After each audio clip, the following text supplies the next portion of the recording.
Channel को subscribe करने के लिए सब्सक्राइब बटन और न्यू नोटिफिकेशंस के लिए बेल आइकन को जरूर दबाएं। हेलो एवरीवन, आज का हमारा वीडियो का टॉपिक रहेगा एक्स पार्टी डाइवोर्स। तो फ्रेंड्स, एक्स पार्टी डाइवोर्स का प्रोसीजर, उसके कॉन्सिक्वेंसेस और उसकी रेमेडी इस वीडियो में हम डिस्कस करेंगे। उससे पहले अगर आपने चैनल अभी तक सब्सक्राइब नहीं किया है तो चैनल को सब्सक्राइब करना ना भूलिए। तो फ्रेंड्स, डाइवोर्स 3 तरीके से होता है। पहला कंटेस्टेड, दूसरा म्यूचुअल और तीसरा एक्स पार्टी।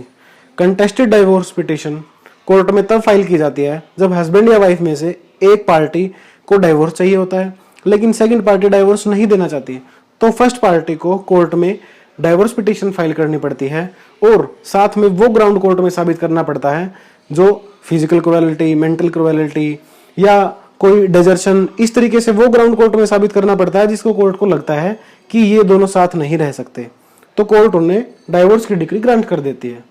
दूसरा म्यूचुअल।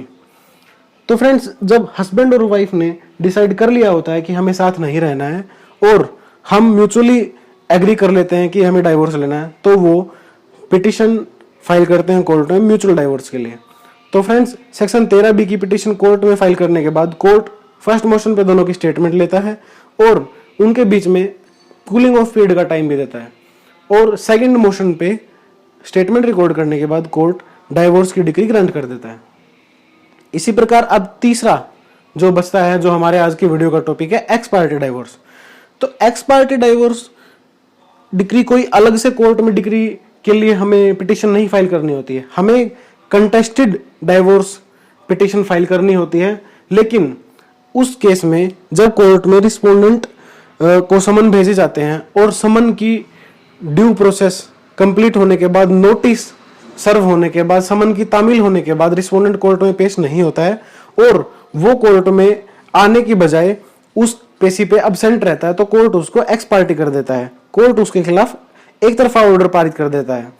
तो एक्स पार्टी डाइवोर्स के लिए हस्बैंड या वाइफ को फिर एक्स पार्टी एविडेंस की पेशी दी जाती है।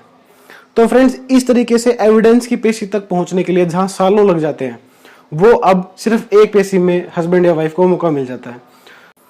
अब एक्स पार्टी एविडेंस के बाद कोर्ट एक्स पार्टी कंसिडरेशन और आर्गुमेंट की डेट लगाती है और उसके बाद फैसला कर देती है। ये म्यूचुअल डाइवोर्स से भी कई बार फास्ट प्रोसेस होती है, लेकिन एक बात गौर करने वाली है।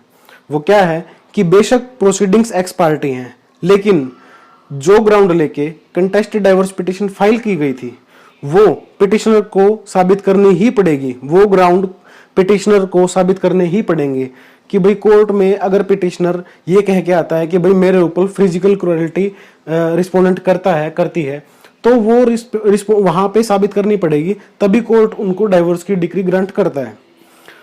तो अब कोर्ट रिस्पोंडेंट को एक्स पार्टी तब करता है जब वो कोर्ट में समन तामील होने के बाद नहीं आता है। लेकिन कई बार ऐसा होता है कि रिस्पोंडेंट की गलती नहीं होती, जैसे कि रिस्पोंडेंट के ऊपर कोई ऐसी मजबूरी आ जाती है कि वो कोर्ट में पेश नहीं हो पाता, उसके घर में, उसकी फैमिली में कोई ऐसी इमरजेंसी हो जाती है, किसी की डेथ हो जाती है, या उसको समन लेट मिलता है, या वो आउट ऑफ स्टेशन इतनी दूर होता है कि वो टाइम पे पेश ना हो सके।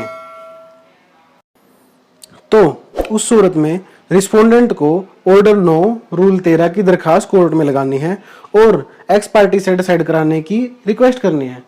और इसी प्रकार अगर कोर्ट ने एक्स पार्टी डिग्री पारित कर दी है तो कोर्ट के रिस्पोंडेंट के पास ऑप्शन बचता है कि वो हाई कोर्ट में अपील करके उसको सुनवाई का मौका मांग सकता है। और अगर कोर्ट उसकी एक्स पार्टी से डिसाइड कर देता है तो प्रोसीडिंग वहीं से शुरू हो जाएंगी जहां उसको जवाब देना था।